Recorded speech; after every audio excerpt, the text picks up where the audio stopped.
Salve, salve, rapaziada. Eu sempre tenho dificuldade pra abrir esse vídeo, eu me sinto meio perdido, porque eu não sou um youtuber de muito tempo. Mas hoje a gente vai mandar o primeiro back day não, um pull day aqui no canal. Pãozinho com ovo é muito bom, velho. Que na verdade eu já tinha gravado antes, mas o microfone não funcionou, então eu gravei o treino inteiro. Aí quando eu cheguei em casa para editar, eu vi que eu tava só gesticulando, falando, e o som tava só com o som da academia. Então por isso que não tivemos um treino de costas entre aspas até agora. E hoje a gente vai mandar. E falando sobre treino de costas, na minha opinião não, na opinião das evidências, se bem que evidências não têm opiniões, mas não tem como você fazer aquela parada de treinar costas, um dia puxadas e um dia remadas, é um completo equívoco, tá? Porque primeiro que aquele papo de eu vou falando enquanto eu vou mastigando, porque senão vocês vão ficar tendo que me esperar. A gente já pegou uma intimidade aqui, se bem que nenhuma intimidade é motivo para falta de educação, né? Mas, enfim, vocês vão me perdoar. E aí, aquele papo de dividir, então, treino de remadas e puxadas é um equívoco por algumas coisas. O primeiro é que puxar ou remar não define qual o músculo que você vai trabalhar. Então, quando a gente pensa em treino de costas, a gente não tem que pensar nas costas como uma coisa só. A gente tem que pensar principalmente em duas divisões. Latíssimo, que é esse músculo do lado aqui que dá aquela asa, a largura que a galera chama, e a upper back, que são os músculos que estão localizados, situados nessa parte superior das costas, que são romboides, trapézios, posterior de ombro entra no que a gente chama de upper back. Então, a gente pensa elas dessa forma. E não é remar ou puxar que vai definir se a gente vai dar ênfase em upper back ou em latíssimo, porque tem como fazer uma remada para latíssimo ou para upper back, dependendo de alguns ajustes. Então, se você faz isso, você provavelmente está pensando que está fazendo, eu estou fazendo treino de remadas para encaroçar, aí no de puxadas eu faço para dar largura, mas isso é cagada, porque existem puxadas que vão trabalhar latíssimo, assim como existem puxadas que vão enfatizar mais a upper back. Então, talvez você esteja pensando que está fazendo alguma coisa enquanto está fazendo outra. E aí, isso faz com que você nunca consiga monitorar de fato o que você está fazendo e ter clareza e entender qual caminho você está seguindo. Então, essa parada de um dia de remada, um dia de puxada, é cagada. E aí o que vocês vão ver que a gente vai fazer hoje, nesse pull day, nos exercícios de costas, pelo menos,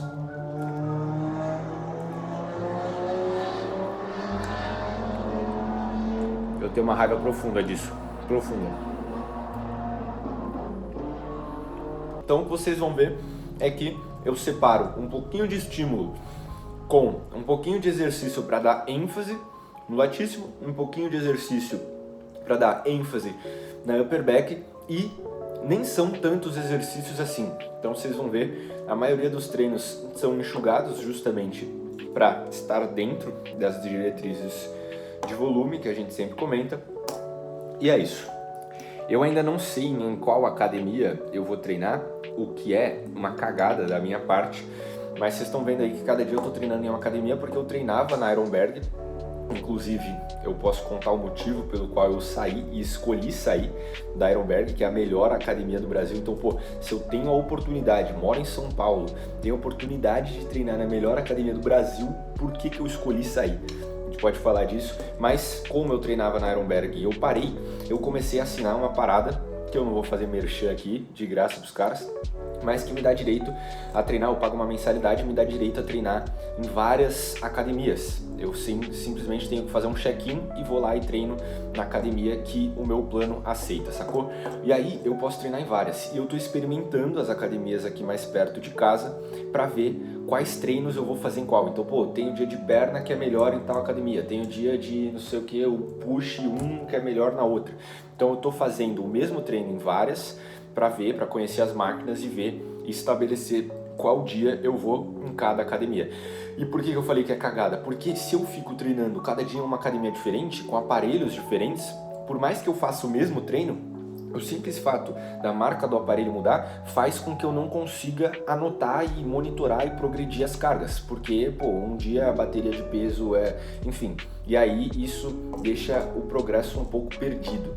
Então, é uma cagada, mas uma cagada provisória por um tempo limitado até eu decidir quais treinos e quais dias de fato eu vou fazer em qual academia, enfim.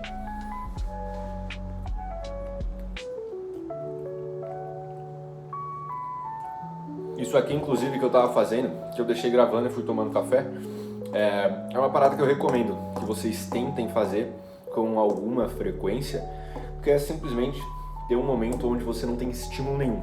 Fica olhando pra janela, você vai ver que no começo parece uma tortura. No primeiro dia que eu fiz isso, tem um tempo que eu criei esse hábito de fazer isso para dar um reset no meu balanço, no meu sistema dopaminérgico, e simplesmente um momento onde eu fico sem estímulo. No começo, nas primeiras vezes, parecia que cada segundo demorava 3 horas. E aí eu ficava, mano, não é possível, parece ser bobeira ficar tipo uma velhinha, uma senhorinha assim no portão de casa olhando os carros passarem. Tenta aí pra você ver que o negócio não é mole não, porque a gente vive num mundo inundado de estímulo dopaminérgico que faz com que a gente não consiga viver sem estímulo. Então a gente não consegue tolerar o tédio. E isso é um grande problema de diversos aspectos, tá? De diversos pontos de vista, isso pode ser considerado um problema. Inclusive, esse livrinho fala muito disso, do tempo ósseo, que a gente tem que... O tempo ósseo é o melhor lar para a criatividade, para a gente criar coisas novas, enfim. Então, é uma parada que se você quiser testar e depois você me fala como foi. Testa aí. Fala, não, hoje eu vou tomar café da manhã, ficar 20 minutinhos olhando pro nada, pra parede, sem um pingo de estímulo. Você vai ver que não é mole. Você tá me zoando agora, falando que eu tô achando difícil? Faz aí, depois você me fala, quero ver. Assim, eu realmente acho que se você estudar, pelo menos, que não seja 1 hora todo dia, porque tem momentos da vida que a gente vai estar trabalhando, fazendo faculdade ao mesmo tempo, a gente passa o dia inteiro fora de casa, mas sei lá, cara, pega a sexta-noite, pega 2 horas no sábado, 2 horas no domingo, então, se você estudar aí pelo menos 5 horinhas por semana, todas as semanas, durante 5 anos, e se tornar, junto disso, né, um fazedor e não só uma esponja de reter conhecimento, mas conseguir colocar coisas em prática, dar a cara a tapa para fazer as paradas, projetos, sei lá o que. Eu realmente acho que isso aí pode mudar, inclinar a nossa vida assim para um patamar, para um lugar onde não existe concorrência, tá ligado? Então, se a gente ficar todos os dias estudando, pelo menos um pouquinho, lendo, treinando nossa relação com o celular, em 5 anos eu tendo a acreditar, não é nenhuma certeza, mas eu tendo a acreditar que, porque aí é sorte, não sei o que, não tem sorte que dê conta de fazer uma pessoa mal preparada se dar bem, tá ligado? Então todo mundo vai depender de sorte em algum momento. Bill Gates dependeu de sorte por estudar na única escola onde existia um computador pessoal, né, um PC, naquela época em que ele estudava. Então, só que aí quando essa oportunidade aparece, tu tem que estar preparado para agarrar ela, sacou? Se ela fica passando na sua cara várias vezes a oportunidade e você não tá preparado para agarrar ela, o que adianta ter sorte? Então, a sorte, você agarrar essa sorte, tem um pouco de mérito também, lá no final das contas, pelo menos na minha opinião. Então, eu acredito realmente que se a gente, saca? Tem um gráfico, depois eu mostro esse gráfico para vocês, mas é um gráfico que eu me baseio bastante e acredito que é cara, a gente vai se ferrar por 5 anos agora, assim, é um gráfico negativo, a linhazinha vermelha, a gente vai se ferrar durante 5 anos, mas pra viver 50 bem, tá ligado? Agora, a gente pode escolher viver esses 5 enquanto a gente é jovem, enquanto, vai ser feliz, vai aproveitar, vai curtir, vai ficar indo na balada, vai cabular aula para ir no bar beber, faz parte, é legal. É a faculdade, tem que viver. Então, se a gente tomar essa decisão e escolher esse caminho, que seria o segundo gráfico, é justamente o oposto. Você vai passar 5 anos agora se divertindo pra caramba, vai passar 5 anos na farra, não sei o que, pra depois se ferrar os 50. É dessa forma que eu enxergo, né? Não é que eu não tô certo nem errado, é a forma que eu enxergo e tomo as minhas decisões. E eu acredito que faz muito mais sentido a gente se ferrar de trabalhar, de estudar, enquanto a gente ainda tem mais energia, saca? Com durante 5 anos para viver 50 bem ou mais, do que o contrário, né? Viver 5 bem para depois viver 5 se ferrando. Eu acho que esses 5 anos de agora, presta atenção no que eu tô falando, presta atenção, dá uma importância para isso aqui. Os 5 anos de agora tem um peso que a gente talvez esteja subestimando, tá ligado?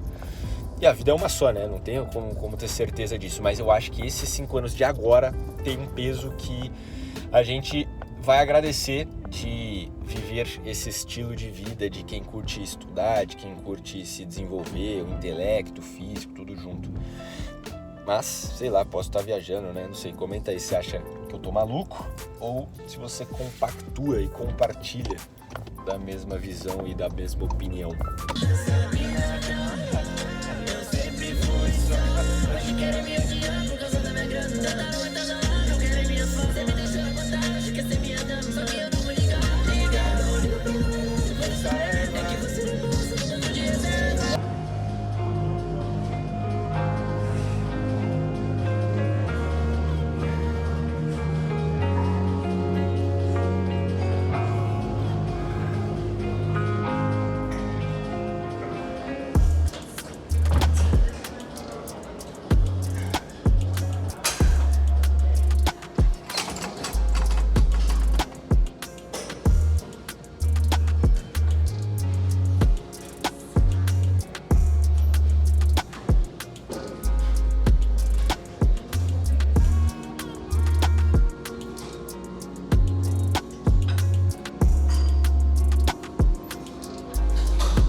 Mano, a parada que não era pra eu fazer esse segundo exercício que eu fiz, que vocês viram. Mas como eu falei que eu quero testar as máquinas, então eu saí um pouco do que era planejado. Mas, basicamente, o que rola ali naquele segundo exercício naquela máquina que eu testei? Segundo não, né? Segundo de costas, no caso, que eu comecei com bíceps, vocês viram, porque bíceps é prioridade em relação aos músculos das costas, tanto upper back quanto latíssimo.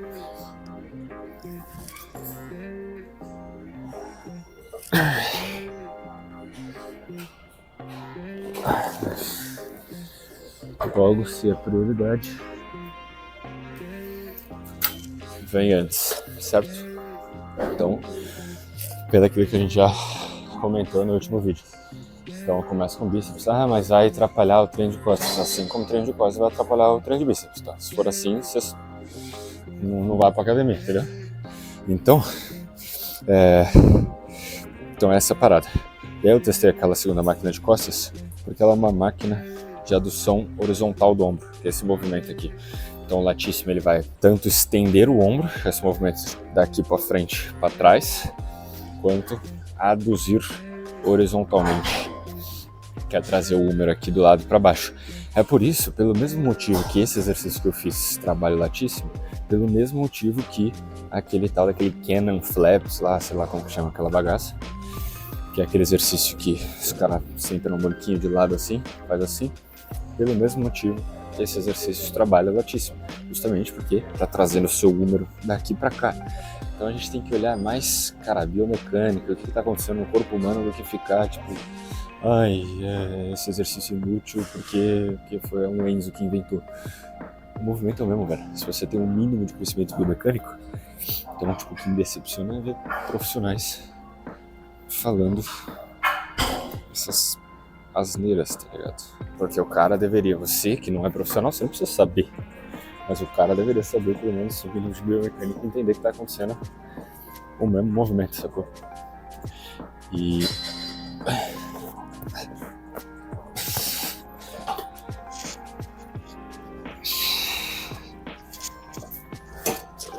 mano, tá leve. Só de tirar já dá pra ver. Olha só, vou jogar lá no 7-2.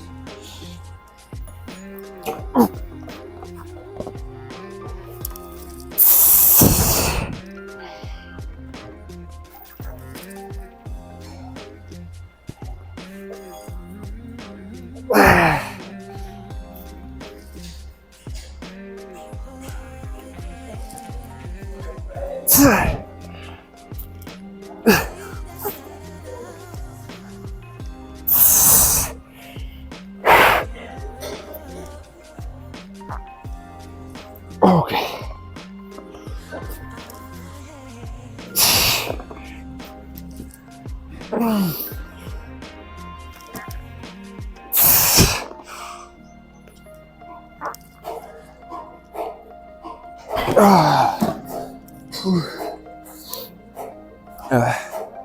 Ok, essa máquina aqui. Eu tenho feito, sempre que eu faço uma remada para upper back, eu sempre tenho terminado com essa retração escapular, sei lá, Kelso, sei lá o que é o nome em inglês e bonito disso aí. Por quê? Porque quando tô fazendo a remada completa, e aí esses dias eu postei no Instagram falando pra galera, perguntando se a galera sabia o que eu tava fazendo aqui e o porquê. A galera respondeu, repetição parcial, mas ou drop mecânico, mas eu não considero nem repetição parcial, nem drop mecânico. Por quê? Porque quando eu tô fazendo a remada aqui, você percebe que eu não consigo mais trazer o braço para longe do corpo aqui, para longe não, para cá pro lado. Ou seja, quem falhou não foram os músculos que retraem, fazem a retração da escápula e juntam a escápula. São os músculos que trazem o braço daqui para cá, porque a escápula não tem nada a ver com esse movimento de trazer o braço pro lado.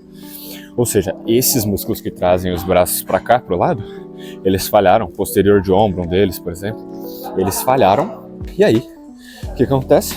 Acontece que se eu paro a série ali, ela não é uma série levada até a falha para os músculos que fazem a retração da escápula, como o trapézio, por exemplo, e como eu quero contar uma série completa, tanto para esses músculos que trazem o braço aqui pro lado, quanto para o trapézio, por exemplo, para os músculos que retraem, aduzem a escápula, eu continuo fazendo só o movimento de retração escapular até o trapézio falhar. Então vocês viram que, sei lá, eu fiz mais umas 4 repetições.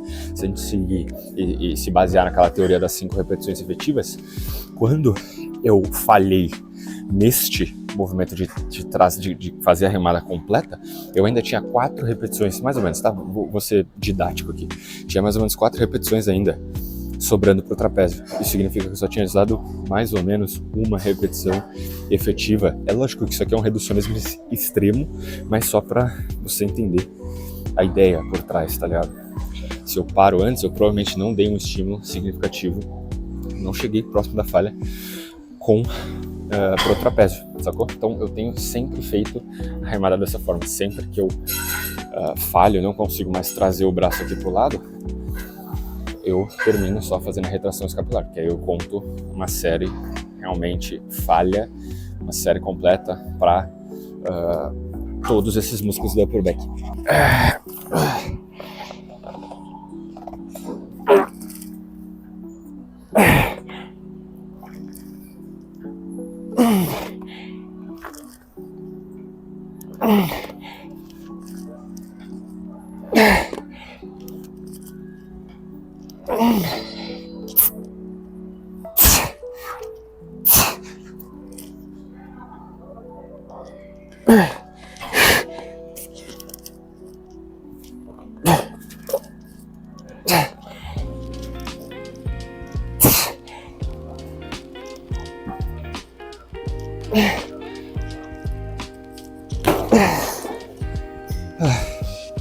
Pegou a visão? Então, eu fiz ali 2 exercícios para bíceps. O segundo deles talvez você nunca tenha visto, é meio estranho. Pois é, simplesmente uma rosca, um exercício para bíceps, que eu levo o bíceps no maior comprimento possível, que eu tô com o cotovelo estendido e o ombro hiper estendido, e eu faço daquele jeito ali, não no banco, por exemplo, para conseguir posicionar o pico de torque e deixar o movimento mais difícil do exercício logo no início, quando meu cotovelo está estendido e o bíceps está mais alongado, por motivos também que a gente já conversou em outros vídeos e que tem uma aula lá explicando a ideia por trás e a relação entre o comprimento ao qual a gente expõe o músculo, a posição do pico de torque. Tem uma aula completa lá de um paper que saiu recente do Ítalo brasileiro. Tem uma aula completinha lá no Hipertrofia Neural. Se você quiser fazer parte da comunidade, aprender mais sobre treinamento e outras coisas, toca aqui no link, vai estar ou no comentário ou na descrição. Então esse exercício é pensando nisso. Depois eu faço 2 exercícios para latíssimo. Agora eu vim para um exercício que enfatiza mais a upper back. Então, pelo fato da gente estar com o braço distante do tronco e não coladinho aqui no tronco, o latíssimo não tem tanta capacidade de contribuir assim com esse movimento. Então é para essa região de cima das costas.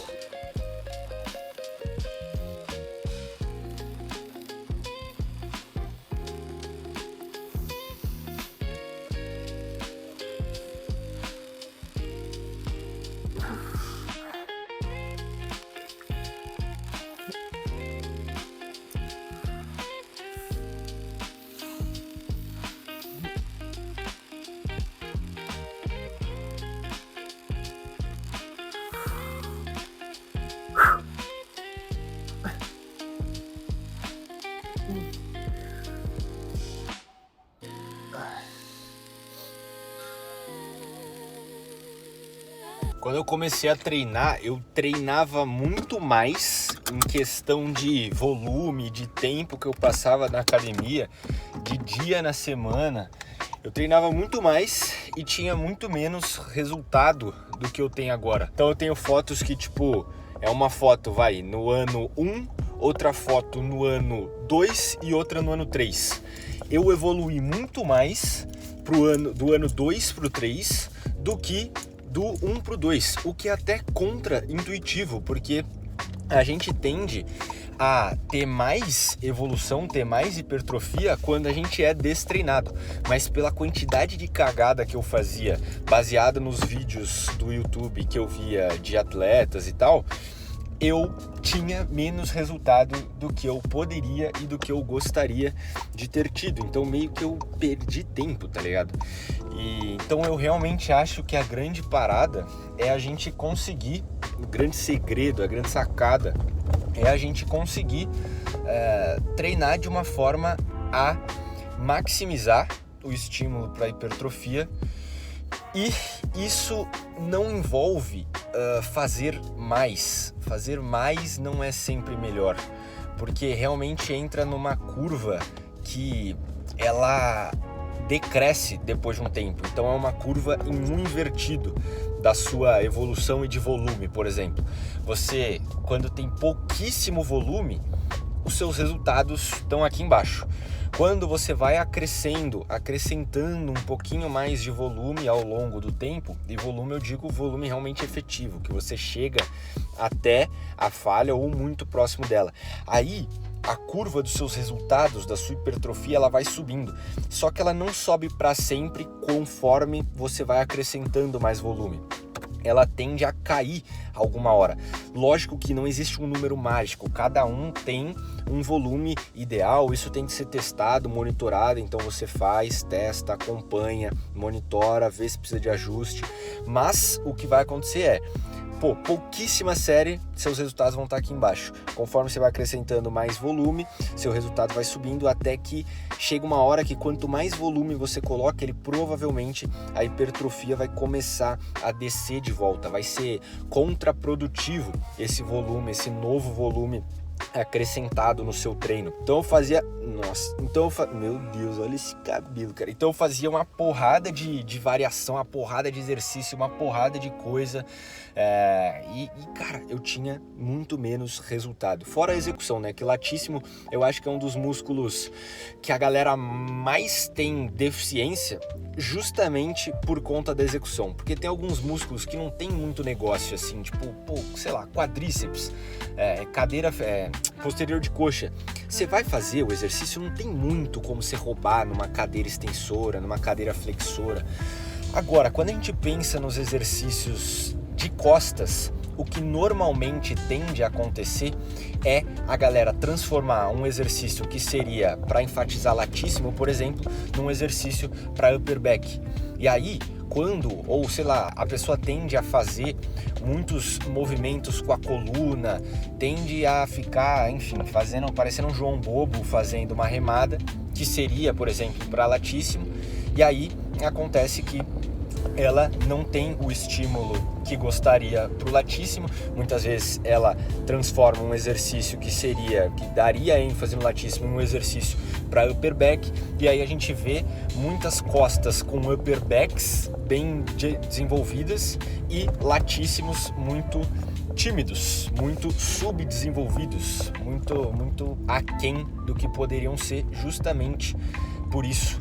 Eu acho que ele é um músculo, se eu pudesse cravar um aqui, eu diria que o latíssimo é o músculo que mais sofre pela execução prejudicada. Pelo fato de que quando você fica movimentando a sua coluna para frente e para trás, enquanto você faz uma remada, como a gente vê a maioria fazendo, você movimenta as duas extremidades do latíssimo, tanto a origem quanto a inserção ao mesmo tempo, e aí ele não muda de comprimento relativo, não experiencia tensão mecânica suficiente e significativa para causar hipertrofia, saca? Então esse é o grande BO, é o grande problema. Ou seja, muito se fala sobre fazer o básico, mas essa galera que fala isso não sabe nem o básico de anatomia, tá ligado? Nem o básico de biomecânica. Então, eu acho um pouco contraditório, um tanto quanto hipócrita essa galera falar isso, velho. Porque, o básico do treinamento é a anatomia, é você entender como o corpo humano funciona, tá ligado? Como, onde é a origem, a inserção, qual a função de tais músculos. Sem isso, não tem como você pedir pros outros fazerem o básico. Porque esse é o básico. Esse deveria, pelo menos, ser o básico. Não deveria ser simplesmente copiar exercícios que atletas da Golden Era, da era do Arnold, do Ronnie Coleman faziam. Isso, pra mim, não é o básico. Mas, beleza. Pull dayzinho finalizado, que foi um pull day improvisado. Não é o meu treino que eu faço de verdade, mas como eu falei para vocês, eu saí da Iron, então o meu treino mudou, porque as máquinas mudaram, eu não tenho mais acesso às mesmas máquinas e ainda estou passando por um período ali onde eu estou conhecendo as máquinas, conhecendo as academias aqui perto, decidindo o que eu vou fazer em cada uma delas. Então é isso, se você curtiu o vídeo aí, nunca pedi um like, né? Eu me sinto meio pedinte quando eu faço isso, mas sei lá, comenta alguma coisa aí, comenta algum treino aí que você quer ver, um estilo de vídeo que você quer, sei lá, velho. Comenta alguma coisa aí, ou também não. E é isso, tamo junto.